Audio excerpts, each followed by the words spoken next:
thank you everyone for joining today's Construction Cast. We're back. It's been quite some time. I can't remember when we last did one of these, but life seems to have taken over and things started to get busy again. So we've been a little bit lax in organising these, but we're trying to do at least 2 before Christmas, I think. And we've got our Masterclass event in Dubai, which is what this kind of is a precursor to. We thought we'd do a little session ahead of our trip to Dubai, just looking at what's going on in the Middle East and also how things work out there. So there's people who work out there and there's people who want to work out there and there's people who don't work out there at all. And hopefully there's a mix of all of you on the call today. So we've got 3 experts with us today who have at various points in time worked or done business out in the Middle East. So we're going to have a little look at how things work out there, the kind of things you might expect if you're working in real estate and construction, and also just generally working out there, and also some of the things around construction and law as well. So obviously we've got some legal experts with us as usual. So we've got a mix of real estate, law and construction. So I'll introduce the speakers and we'll get straight into it. So Damian, who some of you may have come across before, is one of our clients. He's a headline sponsor of our event in Dubai, which happens on the 22nd of November. He's a quantity surveyor and expert witness. He works across the UK, the kind of Gulf Cooperation Council area, and across South Africa as well. So Damian covers a lot of geography. Vivek Kapoor is a barrister and arbitrator based out of 39 Essex Chambers in London. He'll be chairing our final panel discussion in Dubai. He also does a lot of work in the world of international construction arbitration, particularly in the Gulf region. And Victoria Collett is, I think, the only one of us who's actually lived long-term in the region for a period of time. I've been going backwards and forwards to the Middle East since about 2005, I think, pretty much 2 or 3 times a year. But Victoria used to work for the Abu Dhabi municipality as a development director and is now heading the Oxford North project for Thomas White. So thank you all for agreeing to join us today. Really appreciate it. So in terms of what we're going to talk about, we're going to have a little look at, firstly, have a little look at the differences in culture. So if we can start, Victoria, with you, just in terms of working culture, what would you say the key difference is in terms of working and living in the Gulf region compared to somewhere like the UK or Western countries? Thank you, Stuart. First of all, I would say that I think it's not a homogenous region, and that's often perceptions are that it's sort of one type of place, and actually even each city is very different from each other. So I lived and worked in Abu Dhabi, which I know is a very different place from Dubai, and I suspect is different from other places in the Gulf.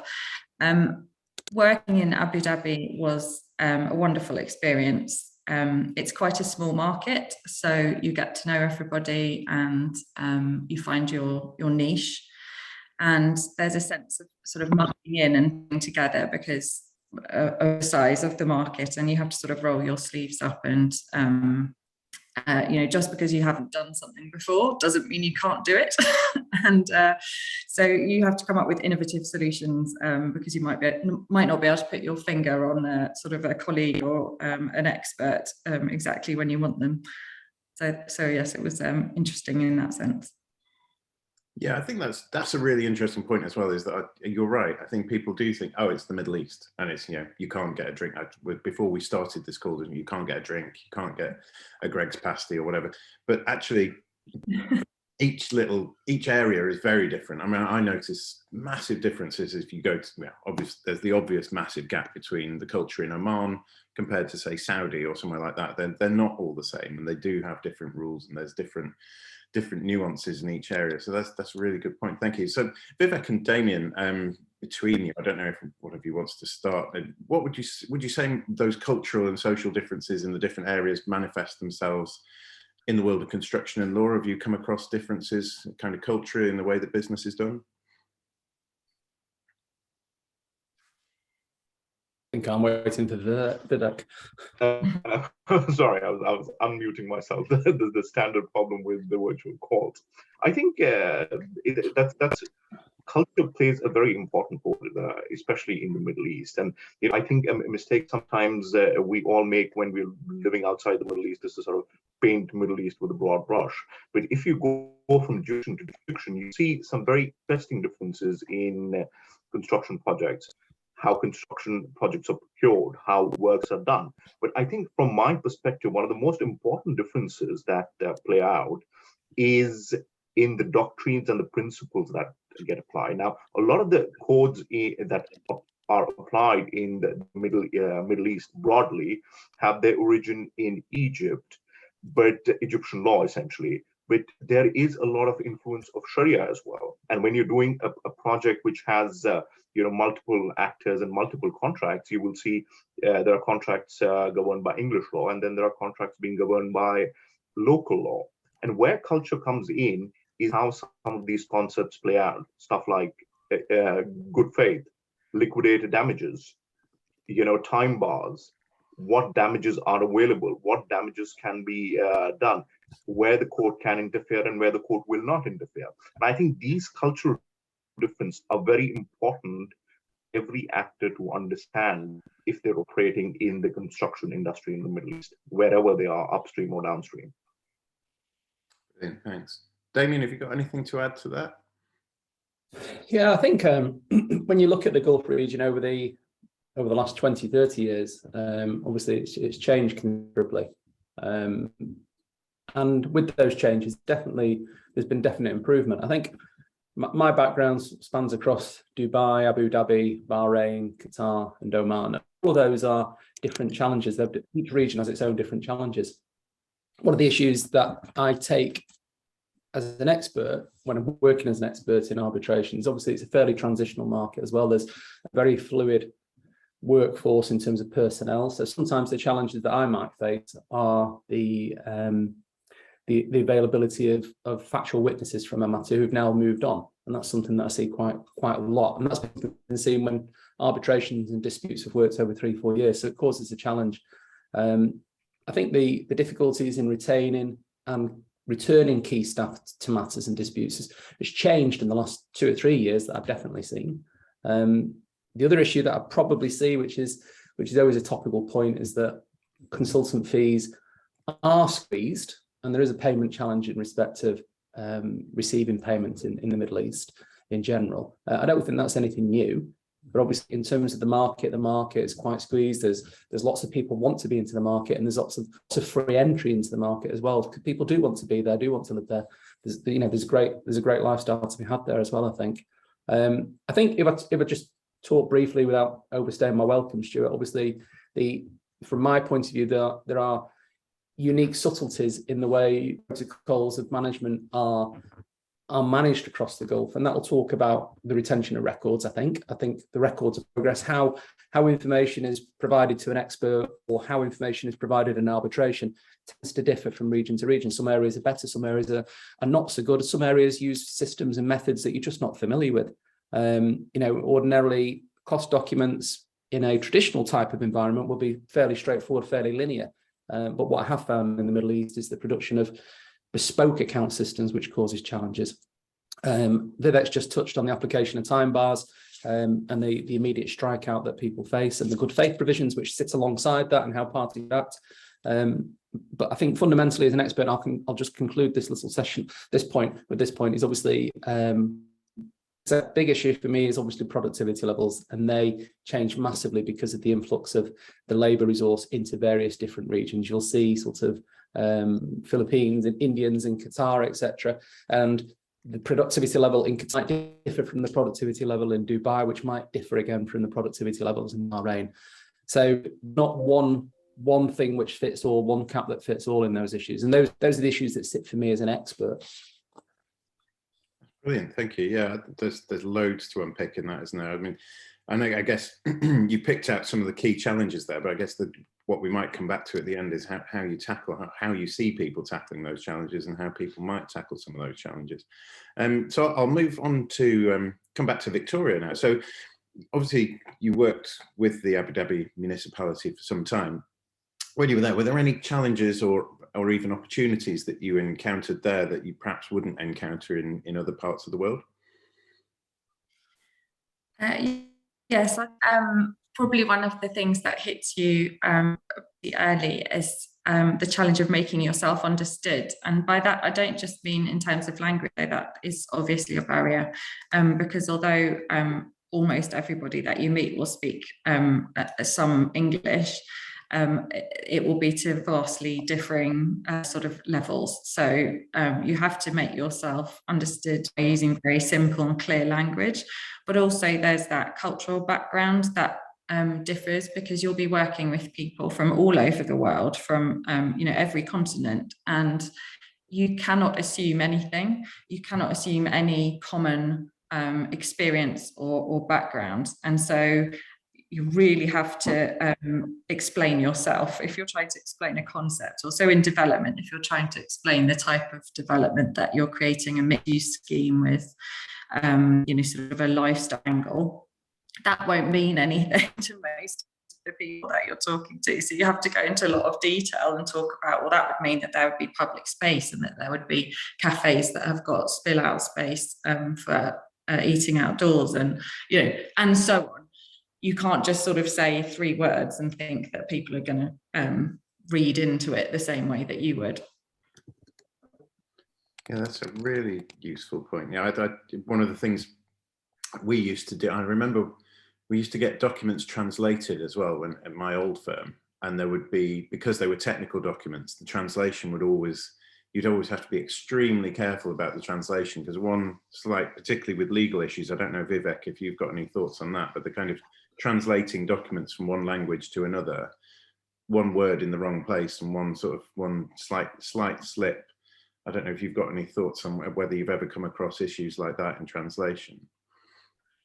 Absolutely. That's a problem that's not peculiar to Middle East. Recently, I was talking to somebody in a slightly different context about one legal document issued by the government, which read differently in English and differently in a local language. So a lot of that happens. And I think what Victoria said, I would say that applies to the law as well. So when you're drafting contracts, when you're doing disputes, it is don't presume anything. And translation can be very, very dangerous, because it is very important if you're contracting or in a dispute scenario for you to understand that the translations are either equal, or at least make a provision saying that the language that you understand is going to be the sort of a dominant one if there is a dispute. Now, that's not going to be enforceable every time, but at least it's a good start. I'm smiling because you've reminded me of two specific things that I came across in translation, which I always said it was like that film Lost in Translation, with sort of complete misunderstanding of each other. And one is that quiet enjoyment, a legal term that we all understand, has got no equivalent, certainly in Abu Dhabi, and I think probably in Arabic. And trying to explain that to people once they'd read the literal translation of quiet and enjoyment was almost impossible, because it sort of, it really hadn't worked. And another was where I'd written a lovely presentation for to present my scheme to leadership. And again, I've been using a lot of sort of flowery language around this lifestyle development, and sort of it was going to have a community hub. And, I'd been using all of this sort of almost salesman-like language. And it had taken me quite a while. And when it came back from the translators, it pretty much just said, it's a nice development. Because there weren't the equivalent sort of flowery words in Arabic that made sense to us later. So that was a bit frustrating. Brilliant. Yeah, yes, architects must really struggle, and apologies to any architects on the call now, but I'm always amazed by the level of flowery language that architects manage to bring into a description of a house or something very mundane. So yeah, they must really struggle with those sorts of things. But yeah, that the linguistic nuances are certainly a challenge. So moving in the last few minutes, or as you say, these things that we do tend to be quite brief. So we're coming towards the end. So looking, Vivek, at resolving disputes now, so the kind of things that are yours and Damian's bread and butter. Resolving disputes is a complex business wherever you are. Are there any specific risks involved in resolving disputes in the Gulf region that you've come across? I think something that I encounter very frequently in the region and the wider Middle East are pathological arbitration clauses. So what I've seen is quite a trend in the Middle East is the standard form will be picked up, and then people will add elements to it, try and not a rather than going for a bespoke contract, just sort of make it made to measure if I go in the tailoring term. Now, what happens is when you play around with an arbitration clause and don't do it properly, it creates quite a lot of trouble. So I have seen clauses where you have ICC and SIAC together, you ICC and LCIA together. ICC tends to be there because some of the historic GCC contracts had ICC clauses. But that is, I think, a very important point. The other thing that is a more subtle point is some of the concepts that get used from English law have a different application in the local law.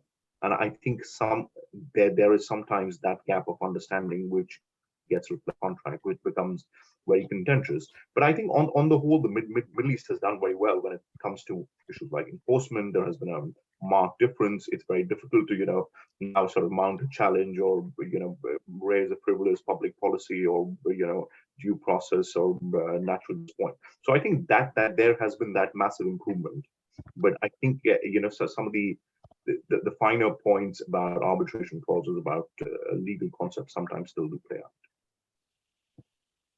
And in terms of, you mentioned the kind of the clash perhaps between local law and English law or English drafting of contracts and things like that. Have you come across issues where contracts come up against, obviously there's a very different legal system out there, everything is slightly different. Have you come across the situation where a contract clashes with the actual civil code in a particular region when you're trying to get a dispute resolved? Is that one of the things that people should be wary of?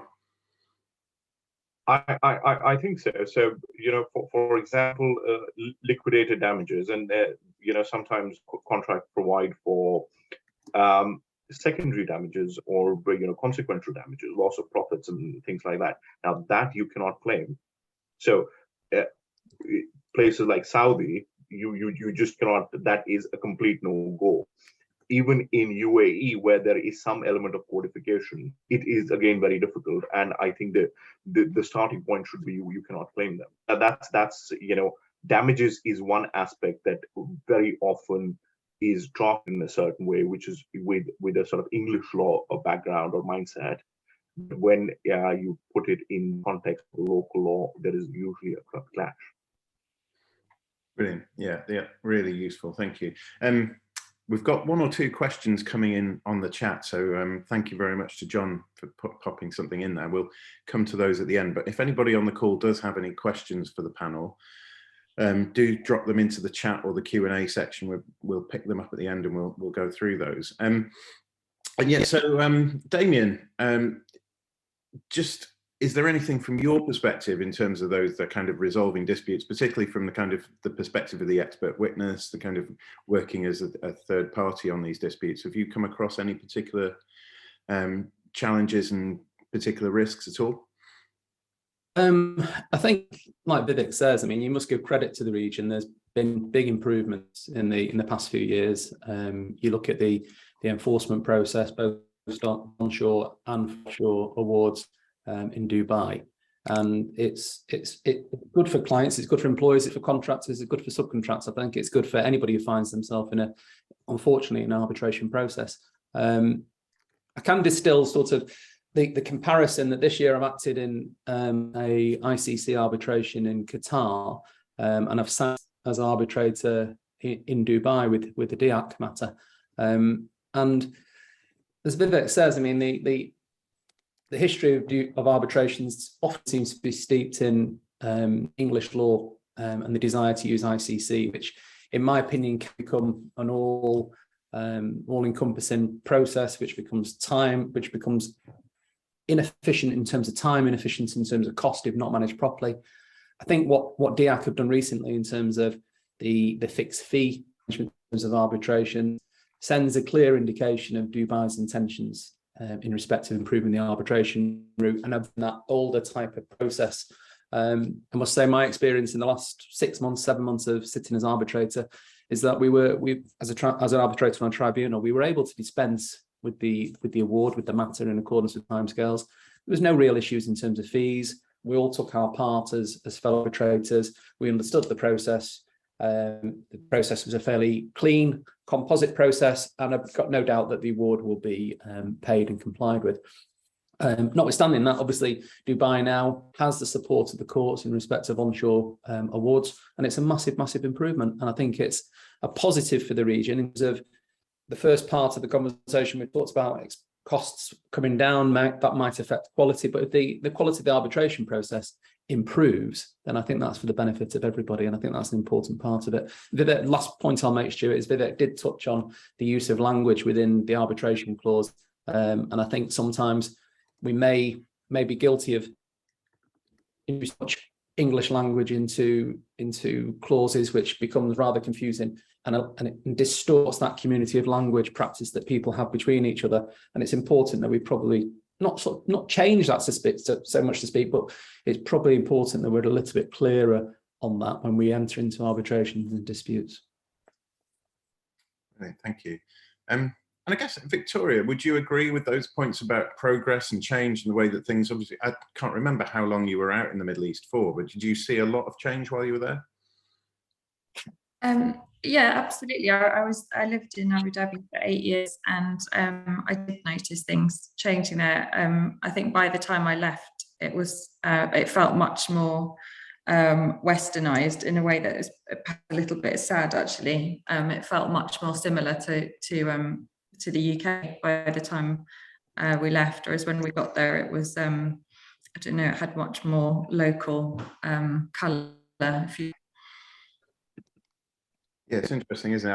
I certainly, yeah, I tend to, from my limited experience of going out there and coming back and going out and coming back, you see, I think we perhaps doing that, you see the changes a little bit more noticeably. And it's certainly, you know, I remember my first trip out there, and it's good and bad at the same time, isn't it? There's so many good things that come from that progression, that move to westernization is probably a little bit extreme, but it's certainly become a little bit more liberal, a little bit more different, I would say.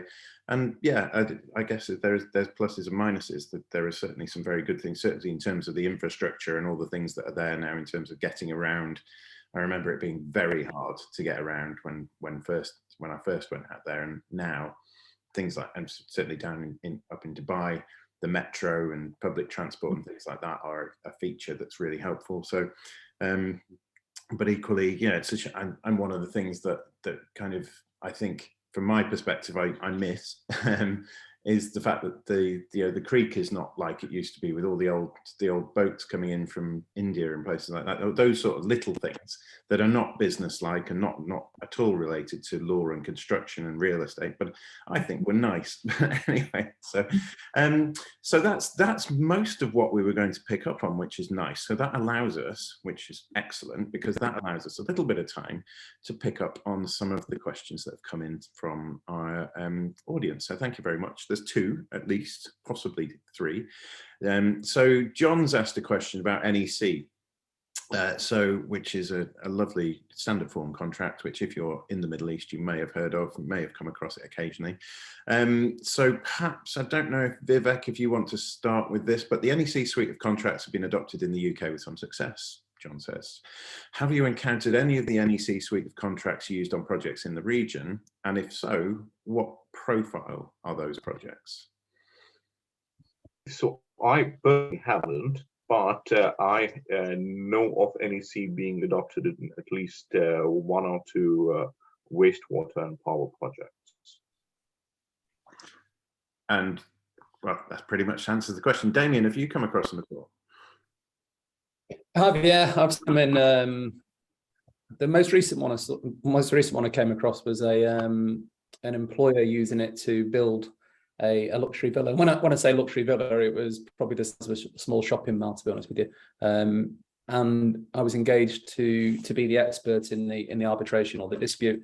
And I think in reality the NEC actually help the parties to come to a settlement in a much easier format once they understood the mechanisms of the NEC. So I think it can help in the Gulf. I think it will help in the Gulf. I think it obviously just needs more great usage, I think, and it'll lead to more success, I think. Yeah, and again, I guess the nuances of language and things like that are probably. I'm sorry, I'm distracted by a question that Jeremy's. What do you think of NSC subcontractors being stated as domestic when they are signed by the main contractor and making the main contractor responsible for the NSC's performance? Is the contract condition enforceable legally in the UAE? That makes limited sense to me. Vivek, does that make sense to you? I'm not sure I understand. I wonder if, because S and E are very close to each other on the keyboard, whether NSC should be NEC, and in which case, what do you think of NEC subcontractors? Does that help? I'm not sure that helps us understand that. Jeremy, I don't know if you're around, if you can perhaps elaborate on that question. We'll come back to it. We have a very straightforward question, which may perhaps, I'm just trying to think who this might work for Victoria, depending on where and how how much you got involved with this. But question is very simple: how are taxation laws in the Gulf? And I suspect that's a very broad question, which would need to be answered by different people for different countries in each region of the Gulf. But how did you find taxation when you were living out there, or perhaps when you returned? Personal tax, was that, what was the situation for you, Victoria? Yeah, well, if you're referring to sort of personal taxation as opposed to corporate, the latter, which I've got limited experience on, certainly living in the UAE and not paying income tax did help with the very high cost of living out there. And I do think that was quite a major motivator for people. And it was quite interesting to see how people's home countries treated their income. So Americans, as far as I understood, had to pay tax at home, even if they live full time in the Gulf. So the benefits to them were reduced, whereas most European countries seem to let people work. If they live and work full time in the Gulf, then you sort of escape your domestic tax system. In terms of corporate tax or property related, we didn't see it shaping the market, which I suppose is the best thing you can say for tax is if it isn't distorting what is happening in real estate. I think, yeah, one of the things that we've noticed as sort of event organisers and people who operate in the Middle East occasionally is that there have been, over the last 15 years or so, a number of taxes that have gradually come in as the government have realised that they need to raise revenue to improve the infrastructure and do all those things that countries have to do to keep things running. So, when we organise a conference, everyone has to pay tax on the conference event, or we certainly have to pay the tax on it. Hotels have introduced tax. Is there VAT now in the Middle East? Yeah, they introduced VAT in the UAE, which was a huge shock to everybody there, but it was only at 5% when I was living there, at least, so it seemed quite reasonable to me. But yeah, sort of, I'd say perhaps in Abu Dhabi, certainly it was more a reduction in subsidies rather than introduction of tax, which was sort of surprising people. So utilities were more heavily subsidized, like chilled water and electricity, and then of course petrol subsidized. And while I was living there, they did start to reduce those subsidies, which it always upsets people. Yeah, exactly. And it's all those sorts of things, that gradual, subtle changes that happen over time. But that's as a country develops, these things have to come, I suppose. So we've got the answer from Jeremy. Apologies. It was nominated subcontractor. So what do you think of nominated subcontracts being stated as domestic when they are signed by the main contractor and making the main contractor responsible for the nominated subcontractor's performance? Is such a contract condition enforceable legally in the UAE? Right. So that's the question that we were being asked. Is that a question that you can give an immediate answer to, Vivek, or do you need to go away and have a think? No, I don't understand the first part of it, but the second part is about can the main contractor be made responsible, and the answer is yes. usually it will depend on the language used, but the broad answer is yes. Broadly, yes. There you go. There's the answer to the question. So sorry that took a little while to get to. Okay, so I think that's it. I think that covers everything. That's probably picked up all the questions that we had from the audience. Unless anybody wants to drop a final question in just before we go, I think we'll wrap that up. And that is perfect, because I've managed, I think for the first time in Construction Cast history, to fit this session into half an hour, which I never do, and managed to get into trouble with Annie every single time. Those of you who are carefully watching the screen will have noticed that I changed my name from Annie to Stuart partway through this. She is still around, but she's not hosting this one today. As I said, if anybody would like to join us in Dubai on the 22nd of November for more of this, much more of this, a whole day of looking at everything from working in Saudi to ESG to bonds and insurance to resolving disputes, delay analysis, variations, all manner of subjects can be discussed by around 28 expert speakers on the day. Do take a look at the website, which Annie has just popped in there, or get in touch with one of us and we can talk to you about how you go about booking a place. And hopefully we'll see you there. And if we don't see you there, then thank you very much for joining us today. Thank you to Damian, to Victoria and to Vivek for taking some time out of their busy days and timed out their schedules. And do have a look at Victoria's project, the Oxford North project. It's a fascinating bit of work with incredible sort of plans for the northern side of Oxford. So, and yeah, hopefully we'll see you all very soon. Thank you very much indeed for your time.